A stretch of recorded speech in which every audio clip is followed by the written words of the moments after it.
Bismillahirrahmanirrahim. Assalamualaikum warahmatullahi wabarakatuh. Alhamdulillahirrabbilalamin amma ba'du. Pertama-tama mari kita panjatkan puji syukur kehadirat Allah Subhanahu wa taala dan shalawat serta salam tak lupa kita selalu curahkan kepada junjungan kita yakni Nabi Muhammad sallallahu alaihi wasallam. Saya Heni Damayanti. Di sini saya akan mempresentasikan tentang proposal bisnis. Sekiranya Ibu atau Bapak investor berniat untuk berinvestasi di usaha saya ini. Nah, usaha saya ini yaitu kue tradisional khas Banten yaitu jojorong. Nah, seperti yang kita tahu bahwa pada zaman yang serba modern seperti saat ini, orang-orang semakin berpikir kreatif dalam membuat sesuatu yang baru, apalagi dalam hal makanan atau jajanan. Nah, oleh sebab itu, banyaknya makanan kekinian itulah yang menjadi kue tradisional ini ditinggalkan gitu. Hal ini menjadi tanggung jawab para generasi muda dan juga perlu dukungan dari berbagai pihak. Karena ketahanan budaya merupakan salah satu identitas suatu daerah atau negara tersebut. Nah, jangan sampai kasus tercurinya budaya kita ini oleh negara asing harus terulang kembali. Kasus pencurian budaya ini terjadi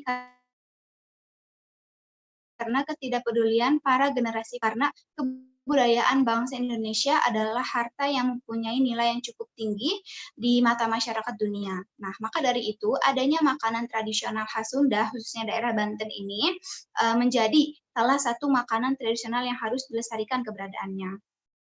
Kue jorong ini merupakan makanan khas dari suku Banten. Makanan ini berbahan dasar dari tepung beras dan santan kelapa yang bagian dalamnya ini diberi gula aren. Nah, tempat atau mangkuk kuenya berbentuk persegi dan terbuat dari daun pisang yang setiap ujungnya diikat menggunakan tusuk gigi.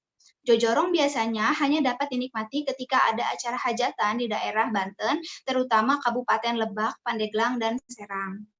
Pada acara sunatan atau pernikahan, jojorong menjadi sajian tuan rumah bagi para tamu yang disandingkan dengan makanan tradisional yang lain.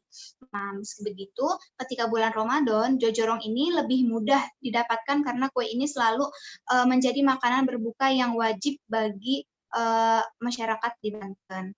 Lalu selanjutnya ada tujuan.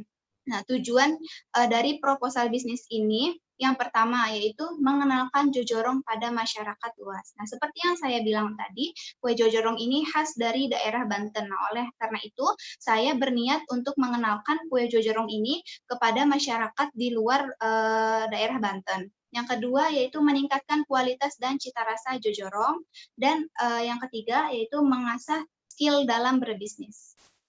Lalu selanjutnya ada rencana usaha. Nah, saya berencana untuk membuka toko kue jojorong ini di daerah Padang, yaitu di Sumatera Barat, yang berbasis offline, tidak ada online, dan jam operasionalnya itu jam 9 sampai jam 16 petang, waktu Indonesia Barat, dari hari Jumat, Sabtu, Minggu. Nah, dan saya menerima untuk pesanan pesta gitu, untuk hajatan, hitanan, arisan, dan lain sebagainya. Nah, selanjutnya yaitu ada rencana produksi. Nah, kue jojorong ini bahan-bahannya terdiri dari setengah ons tepung kanji, 2 ons tepung beras, setengah ons gula merah. Gula merahnya ini diparut ya. Lalu 50 cc air daun saji atau daun pandan, lalu 750 cc santan encer, dan garam secukupnya. Lalu untuk toppingnya itu ada 2 sendok makan tepung kanji dan 200 cc santan kental dari 1 buah kelapa. Dan cara membuat jojorong ini, yang pertama itu jadikanlah atau campurkanlah tepung beras, tepung kanji, garam, dan air pandan sampai benar-benar tercampur rata.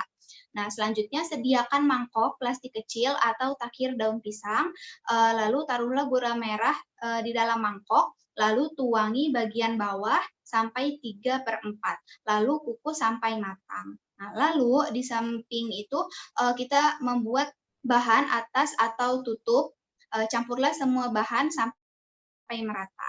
Nah, lalu tuangkan ke atas adonan yang sudah dikukus tadi, dan kita kukus lagi 5 menit atau sampai sematangnya. Nah, jojorong tinggal kita dinginkan dan jojorong siap untuk disajikan. Lalu selanjutnya ada tenaga kerja. Nah, saya berencana berencana untuk merekrut 5 orang kerja, di mana 3 orang sebagai tim produksi dan 2 orang sebagai tim marketing. Nah, untuk tim marketing saya berencana juga untuk merekrut ibu rumah tangga. Karena biasanya ibu rumah tangga ini kan banyak bersosialisasi dengan para tetangganya, jadi bisa mempromosikan kue jojorong ini dari mulut ke mulut gitu. Lalu selanjutnya ada analisis SWOT. Analisis SWOT ini yang pertama ada strength atau kekuatan.